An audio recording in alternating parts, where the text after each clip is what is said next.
This is Ujjwal Kashyap and I welcome you at I Desire UPSC.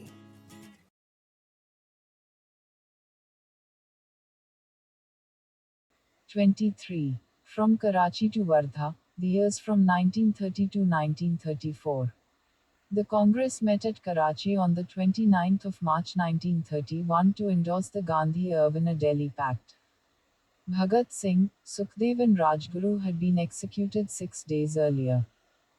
Even though Gandhiji had made every attempt to save their lives, there was anger among the people, especially the youth, as to why he had not refused to sign the pact on this question. All along Gandhiji's route to Karachi, he was greeted with black flag demonstrations.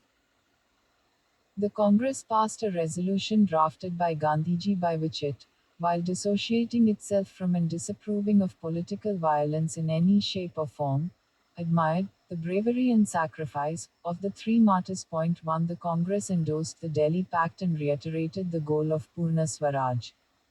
The Karachi session became memorable for its resolution on fundamental rights and the National Economic Program. Even though the Congress had from its inception fought for the economic interests, civil liberties and political rights of the people, this was the first time that the Congress defined what Swaraj would mean for the masses. It also declared that, in order to end the exploitation of the masses, political freedom must include real economic freedom of the starving millions. The resolution guaranteed the basic civil rights of free speech, free press, free assembly, and freedom of association, equality before the law irrespective of caste, creed or sex, neutrality of the state in regard to all religions, elections on the basis of universal adult franchise, and free and compulsory primary education.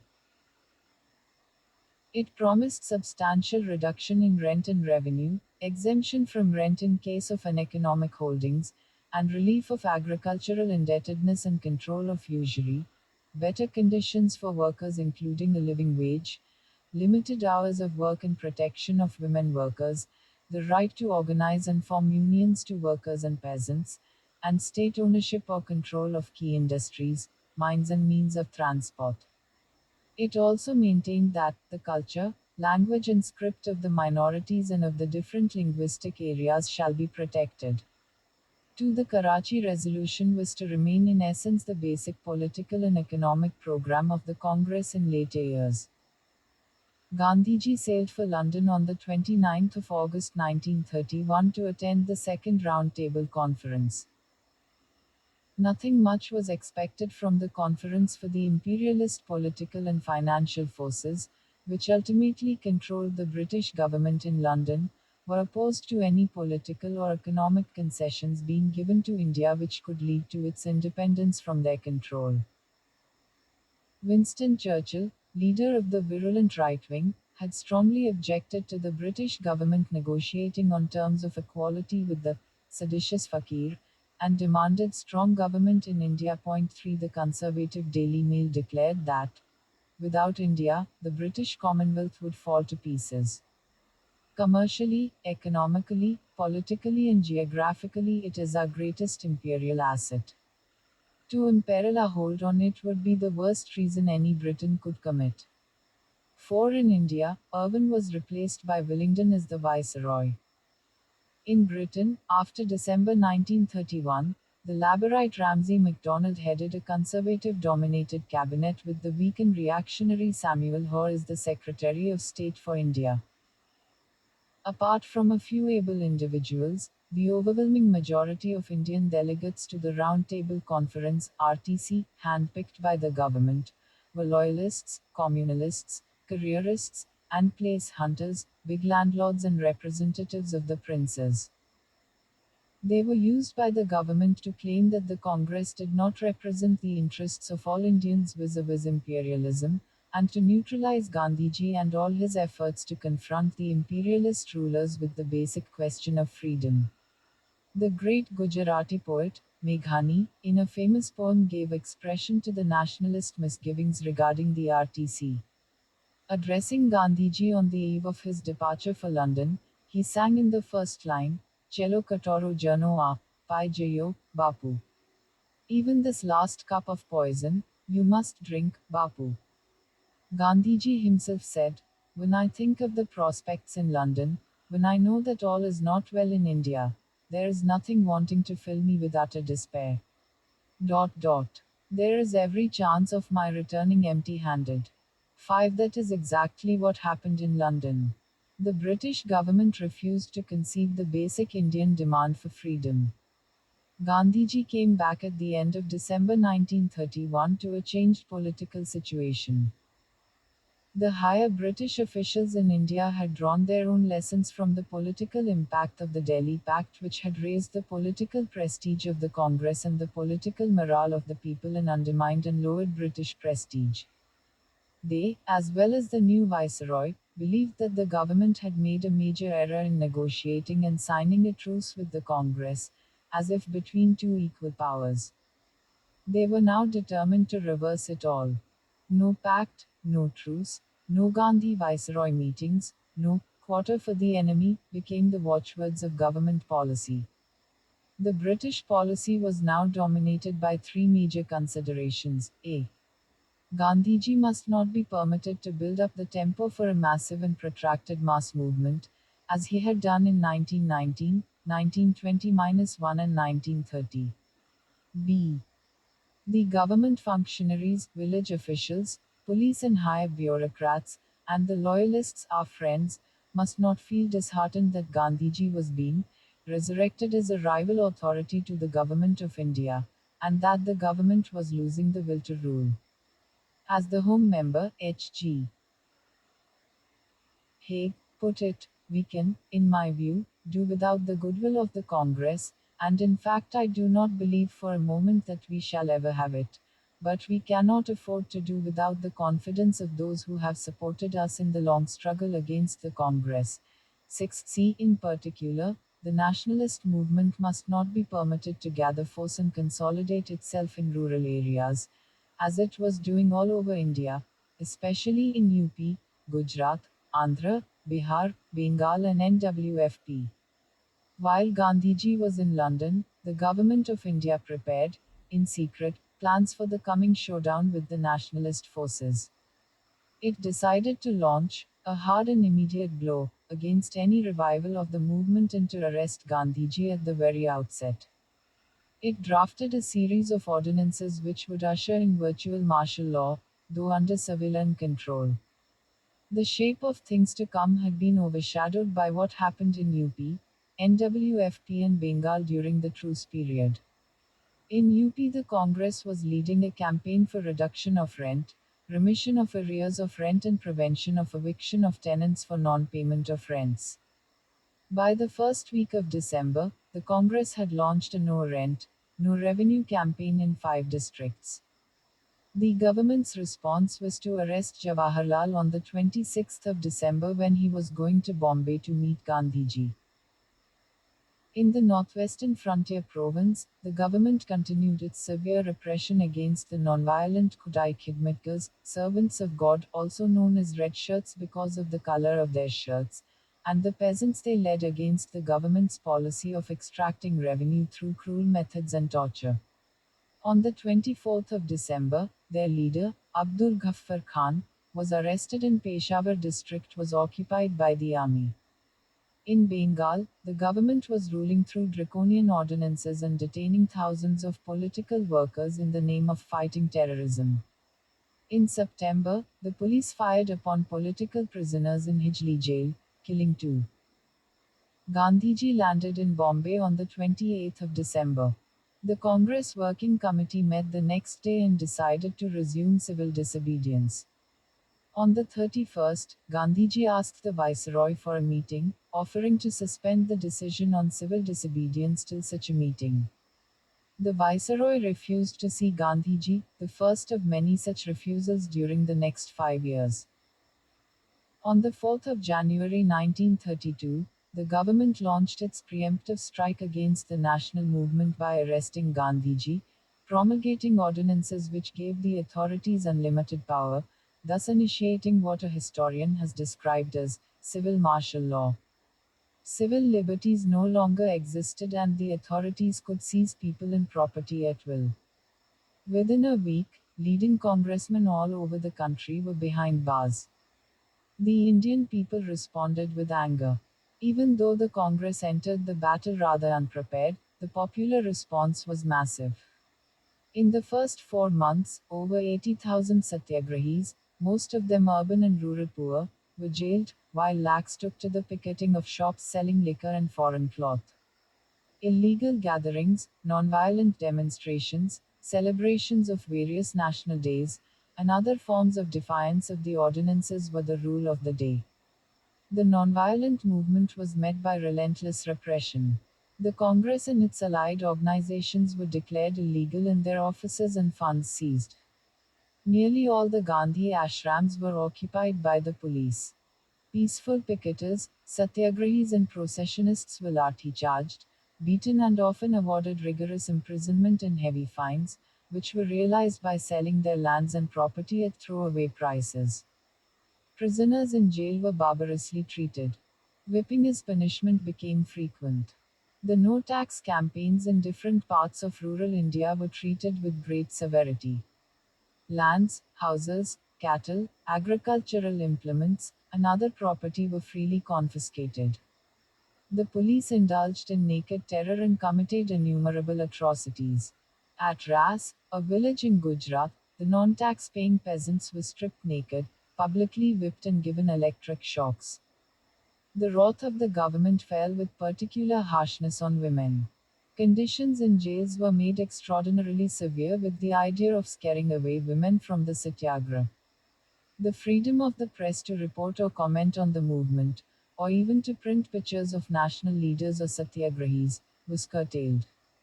Within the first 6 months of 1932, action was taken against 109 journalists and 98 printing presses.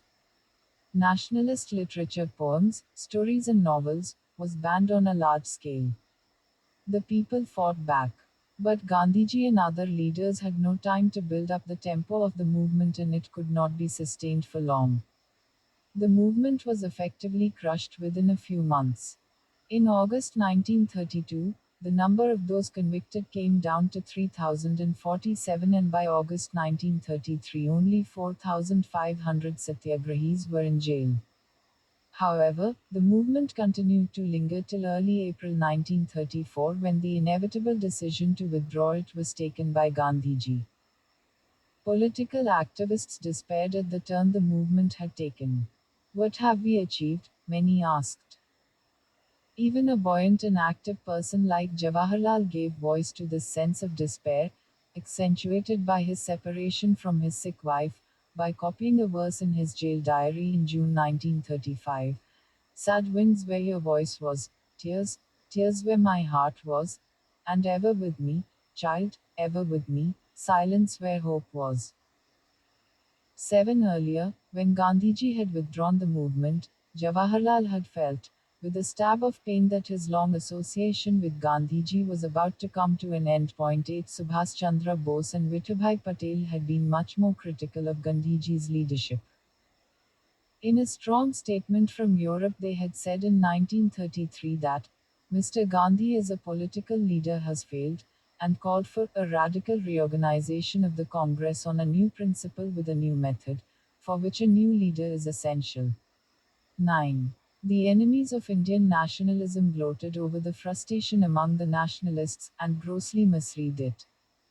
Willingdon declared in early 1933, the Congress is in a definitely less favorable position than in 1930, and has lost its hold on the public. 10 But Willingdon and company had completely failed to understand the nature and strategy of the Indian national movement. It was basically a struggle for the minds of men and women. Seen in this light, if the colonial policy of negotiations by Irvine had failed earlier, so had the policy of ruthless suppression by Willingdon. People had been cowed down by superior force, they had not lost faith in the Congress. Though the movement from 1930 to 1934 had not achieved independence and had been temporarily crushed, the Indian people had been further transformed. The will to fight had been further strengthened, faith in British rule had been completely shattered. H.N. Brailsford, Laborite journalist, wrote, assessing the results of the nationalists' most recent struggle, that the Indians had freed their own minds, they had won independence in their hearts. 11.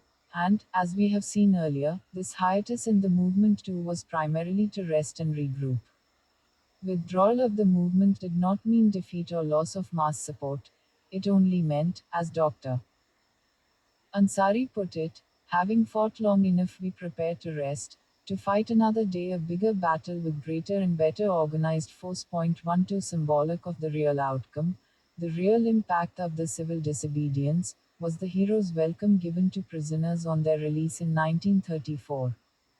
And this became evident to all when the Congress captured a majority in 6 out of 11 provinces in the elections in 1937 despite the restricted nature of the franchise. Alone among his contemporaries, Gandhiji understood the true nature and outcome of the civil disobedience movement. To Nehru, he wrote in September 1933, I have no sense of defeat in me and the hope in me that this country of ours is fast marching towards its goal is burning as bright as it did in 1920. 13. He reiterated this view to a group of Congress leaders in April 1934. I feel no despondency in me. I am not feeling helpless. The nation has got energy of which you have no conception, but I have. 14. He had, of course, an advantage over most other leaders. While they needed a movement to sustain their sense of political activism, he had always available the alternative of constructive work. The British policy of divide and rule found another expression in the announcement of the Communal Award in August 1932. The award allotted to each minority a number of seats in the legislatures to be elected on the basis of a separate electorate, that is, Muslims would be elected only by Muslims and Sikhs only by Sikhs, and so on. Muslims, Sikhs, and Christians had already been treated as minorities. The award declared the depressed classes, scheduled castes of today, also to be a minority community entitled to separate electorate and thus separated them from the rest of the Hindus. The Congress was opposed to a separate electorate for Muslims, Sikhs, and Christians as it encouraged the communal notion that they formed separate groups or communities having interests different from the general body of Indians. The inevitable result was to divide the Indian people and prevent the growth of a common national consciousness. But the idea of a separate electorate for Muslims had been accepted by the Congress as far back as 1916 as a part of the compromise with the Muslim League. Hence, the Congress took the position that though it was opposed to separate electorates, it was not in favor of changing the award without the consent of the minorities. Consequently, though strongly disagreeing with the communal award, it decided neither to accept it nor to reject it. But the effort to separate the depressed classes from the rest of Hindus by treating them as separate political entities was vehemently opposed by all the nationalists. Gandhiji, in Yerwada jail at the time, in particular, reacted very strongly. 15 He saw the award as an attack on Indian unity and nationalism, harmful to both Hinduism and the depressed classes, for it provided no answers to the socially degraded position of the latter. Once the depressed classes were treated as a separate community, the question of abolishing untouchability would not arise, and the work of Hindu social reform in this respect would come to a halt. Gandhiji argued that whatever harm separate electorates might do to Muslims or Sikhs, it did not affect the fact that they would remain Muslims or Sikhs. But while reformers like himself were working for the total eradication of untouchability, separate electorates would ensure that untouchables remain untouchables in perpetuity. What was needed was not the protection of the so-called interests of the depressed classes in terms of seats in the legislatures or jobs, but the root and branch eradication of untouchability. Gandhiji demanded that the representatives of the depressed classes should be elected by the general electorate under a wide, if possible universal, common franchise. At the same time, he did not object to the demand for a larger number of the reserved seats for the depressed classes. He went on a fast until death on the 20th of September 1932 to enforce his demand. In a statement to the press, he said, "My life, I count of no consequence. 100 lives given for this noble cause would, in my opinion, be poor penance done by Hindus for the atrocious wrongs they have heaped upon helpless men and women of their own faith." While many political Indians saw the fast as a diversion from the ongoing political movement, all were deeply concerned and emotionally shaken. Mass meetings took place almost everywhere. The 20th of September was observed as a day of fasting and prayer. Temples, wells, etc., were thrown open to the depressed classes all over the country. Rabindranath Tagore sent a telegraphic message to Gandhiji: "It is worth sacrificing precious life for the sake of India's unity and her social integrity. Our sorrowing hearts will follow your sublime penance with reverence and love." Political leaders of different political persuasions, including Madan Mohan Malaviya, M.C. Rajar and B.R. Ambedkar, now became active. In the end, they succeeded in hammering out an agreement, known as the Pune Pact, according to which the idea of separate electorates for the depressed classes was abandoned, but the seats reserved for them in the provincial legislatures were increased from 71 in the award to 147 and in the central legislature to 18% of the total. Regarding the Pune agreement, Gandhiji declared after breaking his fast, "I would like to assure my Harijan friends that they may hold my life as a hostage for its due fulfillment." He now set out to redeem his pledge. First from jail and then from outside, for nearly 2 years he gave up all other preoccupations and carried on a whirlwind campaign against untouchability. After his release from prison, he had shifted to Satyagraha Ashram at Wardha after abandoning Sabarmati Ashram at Ahmedabad, for he had vowed in 1930 not to return to Sabarmati till Swaraj was won.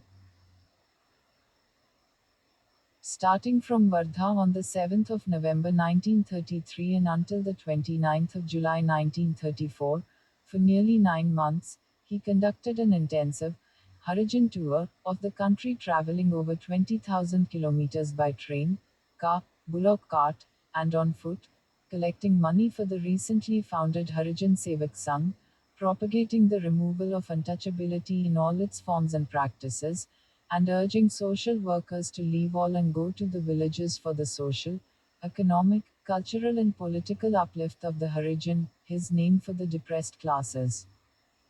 In the course of his Harijan campaign, Gandhiji undertook two major fasts on the 8th of May and the 16th of August 1933 to convince his followers of the importance of the issue and the seriousness of his effort. They must either remove untouchability or remove me from their midst. He justified these fasts as answers to his inner voice, which, he said, could also be described as dictates of reason. These fasts created consternation in the ranks of the nationalists, throwing many of them into an emotional crisis. The fast of the 8th of May 1933 was opposed even by Kasturba, his wife. As the hour of the fast approached, Miraben sent a telegram. "Ba wishes me to say she is greatly shocked. Feels the decision very wrong, but you have not listened to any others and so will not hear her. She sends her heartfelt prayers." Gandhiji's reply was characteristic. "Tell Ba her father imposed on her a companion whose weight would have killed any other woman. I treasure her love. She must remain courageous to the end." Throughout Gandhiji's Harijan campaign, he was attacked by orthodox and social reactionaries. They met him with black flag demonstrations and disrupted his meetings. They brought out scurrilous and inflammatory leaflets against him, putting fantastic utterances in his mouth. They accused him of attacking Hinduism. They publicly burnt his portraits. On the 25th of June 1934, at Pune, a bomb was thrown on a car believed to be carrying Gandhiji, injuring its 7 occupants. The protesters offered the government full support against the Congress and the civil disobedience movement if it would not support the anti-untouchability campaign. The government obliged by defeating the Temple Entry Bill in the Legislative Assembly in August 1934. Throughout his fast, Harijan work and Harijan tour, Gandhiji stressed on certain themes. One was the degree of oppression practiced on the Harijan. In fact, day after day he put forward a damning indictment of Hindu society. Socially, they are lepers. Economically, they are worse. Religiously, they are denied entrance to places we miscall houses of God. They are denied the use, on the same terms as Hindus, of public roads, public schools, public hospitals, public wells, public taps, public parks, and the like.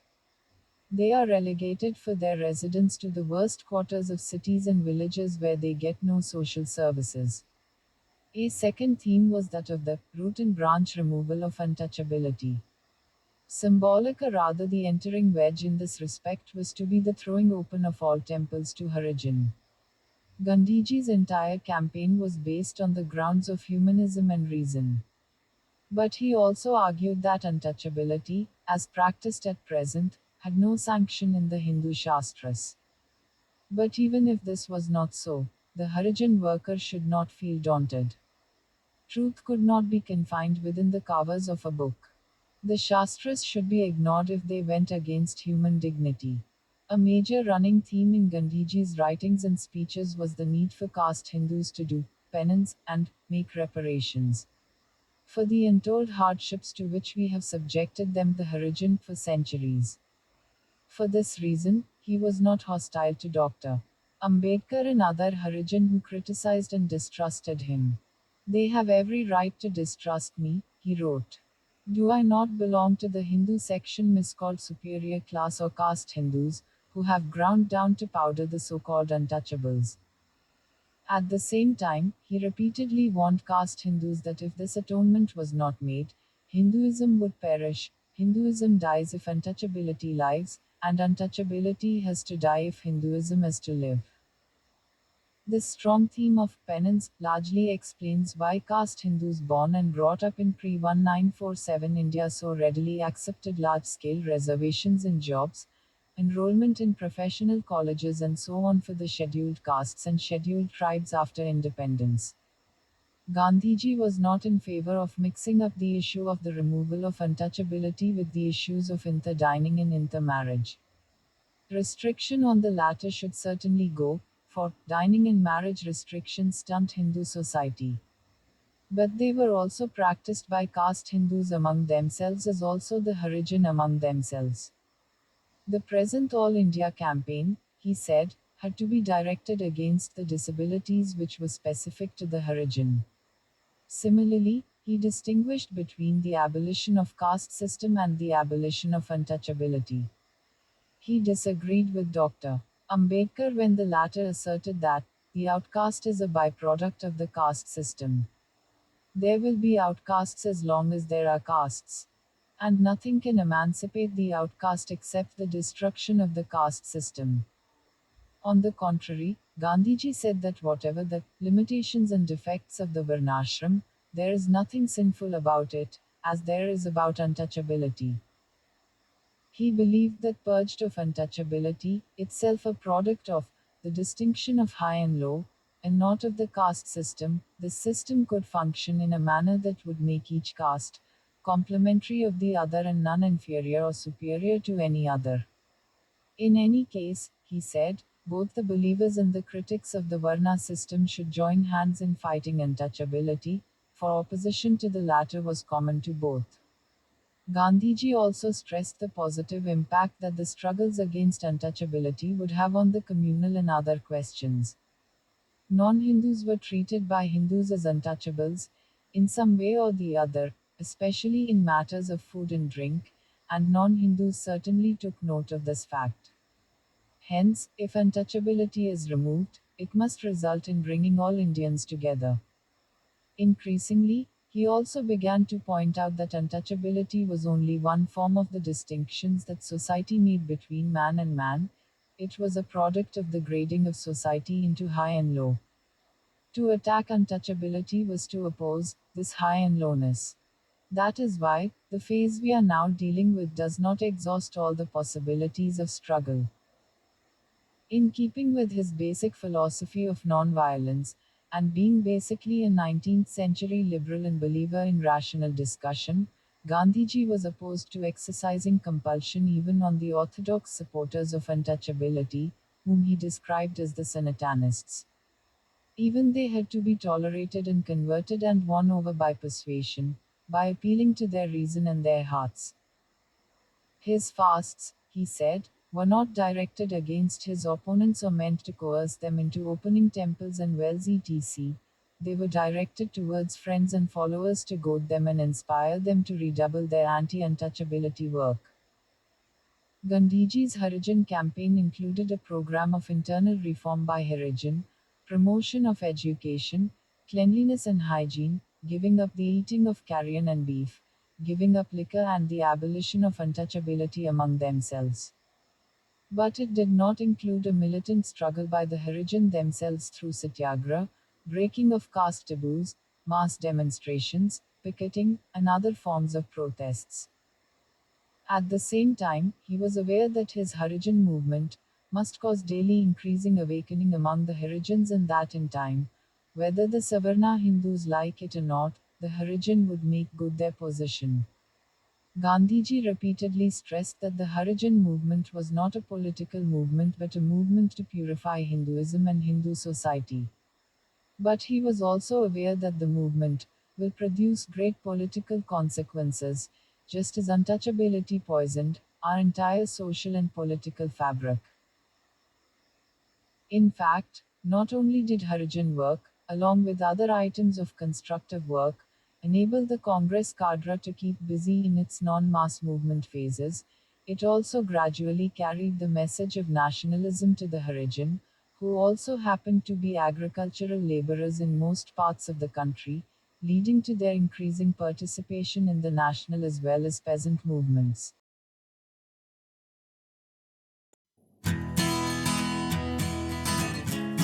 I hope the session was helpful to you. If you want to support us, you can subscribe to our channel, share it with your friends and other learners interested. Catch you in our next session. As of now, thank you. Jai Hind.